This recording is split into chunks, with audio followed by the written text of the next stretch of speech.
Assalomu alaykum qadrli yurtdoshlar, sizlar bilan yana men Ulug'bek Shukurlayev. Amaldagi qonunchilikka ko'ra, fuqarolar tomonidan ro'yxatga olinmagan qurol va uning o'q-dorilarini, portlovchi materiallar va portlash qurilmalarini ichki ishlar organlariga o'z ixtiyori bilan topshirganlik uchun pul mukofoti bilan taqdirlanishi yoxud o'qotar qurol va uning o'q-dorilarini imtiyozli olish huquqiga ega bo'lishi belgilangan.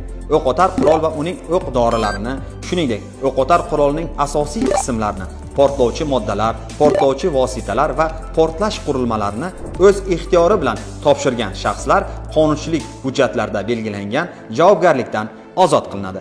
Biroq tegishli litsenziyalar yoki ruxsatnomalarsiz o'qotar qurolni, uning o'q-dorilarini, asosiy qismlarini ishlab chiqarish, ta'mirlash, saqlash, olib yurish, tashish, jo'natish yoki ulardan foydalanish, shuningdek, portlovchi moddalarni, portlatish vositalarini yoki portlatish qurilmalarini ishlab chiqish, olish, saqlash, tashish yoki ulardan foydalanish qonunchilikda xilof hisoblanadi. Bunday holatlarda O'zbekiston Respublikasi Jinoyat kodeksining 248-moddasiga asosan shaxslarga nisbatan bazaviy hisoblash miqdorining 50 baravarigacha miqdorda jarima yoki 2 yildan 5 yilgacha ozodlikdan cheklash yoki 5 yilgacha ozodlikdan mahrum qilish jazo choralaridan biri qo'llanilishi mumkin.